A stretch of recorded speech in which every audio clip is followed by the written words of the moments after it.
I want you to imagine that you're scared of spiders and you are forced to be near spiders in a room full of spiders or even outside surrounded by spiders.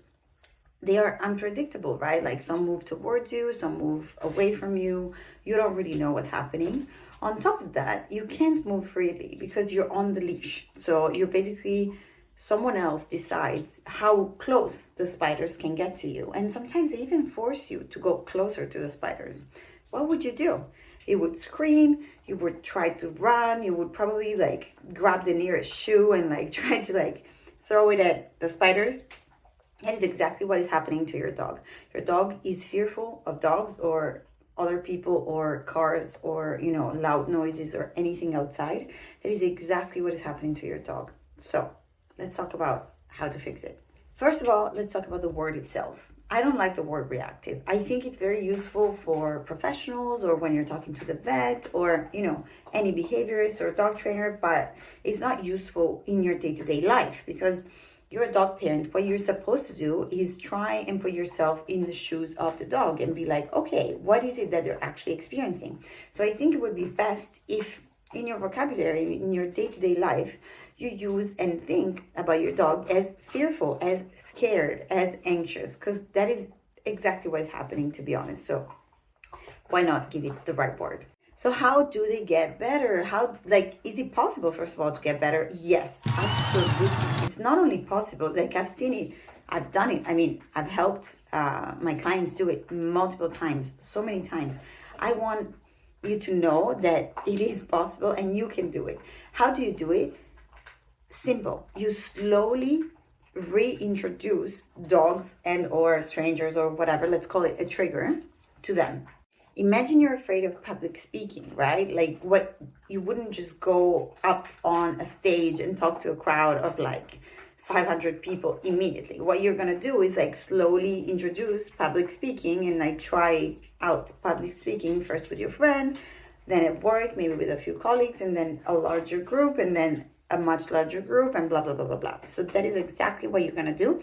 I'm going to give you exactly the 5 steps that every single dog trainer, good ones, follows. We'll just ask you money for it. Before we get to the steps, there's 2 concepts that you need to know: trigger stacking and flooding. Maybe you've already heard of them, but trigger stacking is exactly what it says. It's stacking a trigger to a trigger on a trigger on a trigger on a trigger. So it means like when we're out on a walk, let's say my dog is fearful of other dogs. If we see one dog and they react, and then we see another dog and they react, and they see another dog and they react, and another dog and they react, that is trigger stacking. Also, it can be multiple different things. Maybe my dog is also, afraid of loud noises, afraid of strangers as well, or afraid of touch, of people touching him. If we trigger stack that on a walk, it's going to be close to impossible for your dog to learn anything and to pay attention to you. So it's really, really important that we do not trigger stack our dogs, because then they need way more time to decompress. Flooding, on the other side, is trigger stacking to the maximum, is when, on purpose or not on purpose, we expose our dogs to that trigger so much that they freeze, they shut down. And that is actually what, unfortunately, terrible dog trainers out there who are not even, they are so-called dog trainers, they're not certified. There's no certification in using aggressive tools and using these kind of methods. They're not dog trainers. Let's not go down that rabbit hole. Anyways, they will do that to the dog, and that's why it looks like it works. When you see those videos online where they're like, oh, look, like join my community or join this and join that, and I'll show you how in one weekend your dog can become not reactive to other dogs. You know what they do? They put the dog on a straight leash like this, and they literally make the dog freeze and shut down. Their dog will become helpless.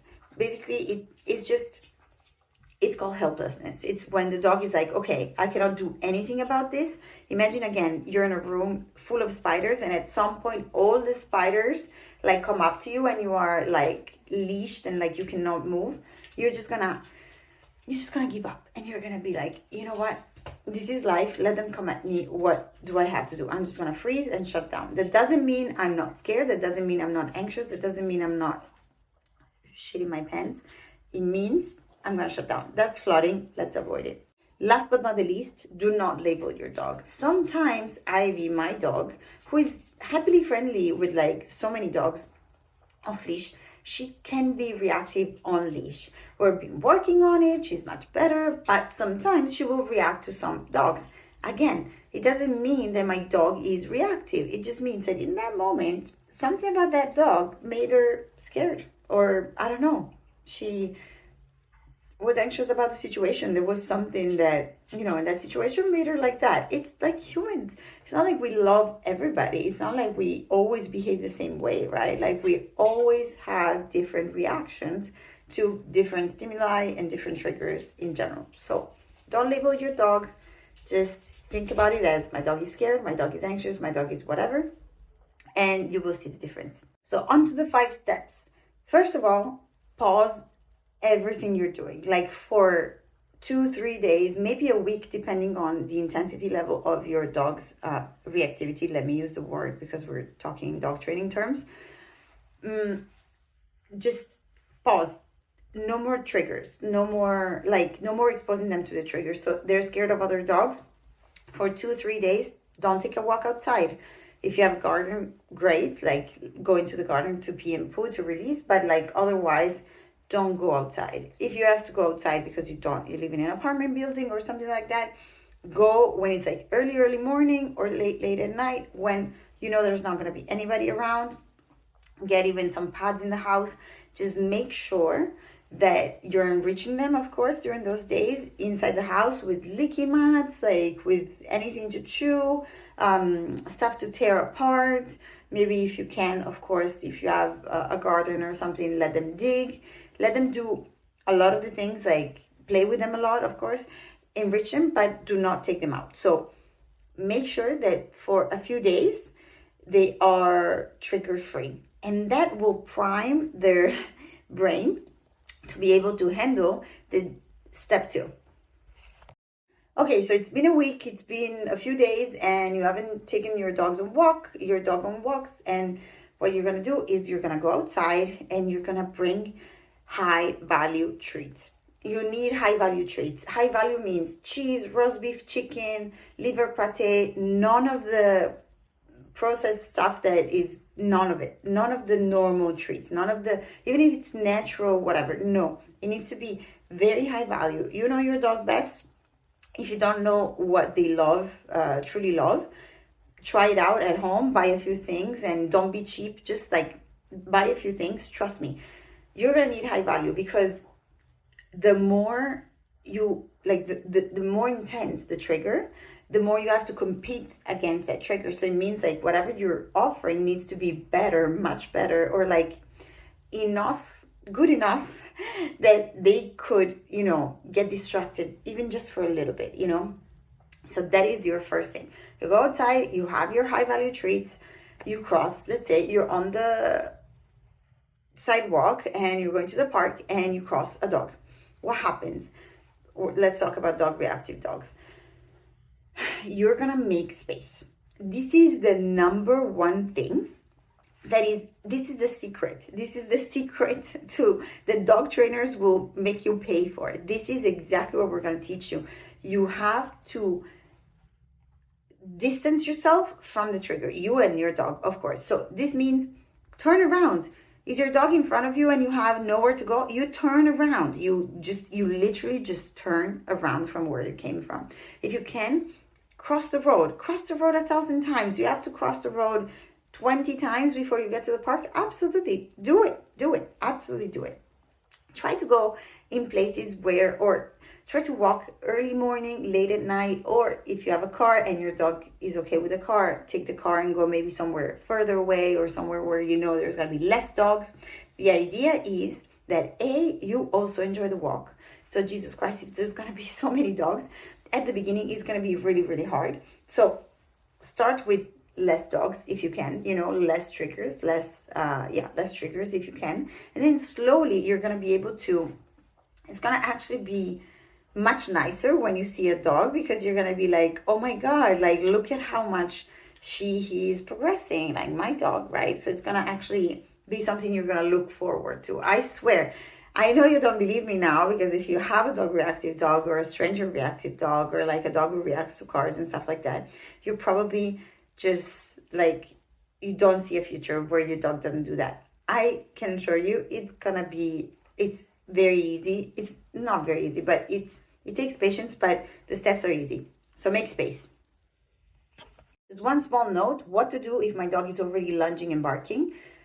Do not yank the leash. Don't like try to take them away. That is just gonna increase their reactivity. Imagine you are there trying to get, I don't know, to throw a shoe to the spider, and someone blocks your hand, and they're like forcing you to, like, I mean, they're, of course they want you to get away, but at that moment in time, you are very, very scared. The spider is huge and it's coming towards you, and you just want to stop it, right? Like, so it's going to be really, really just counterproductive to yank the leash. What you can do is you massage the leash. Imagine I have a leash here. I don't know why I didn't take one for this video, but anyways, it's downstairs.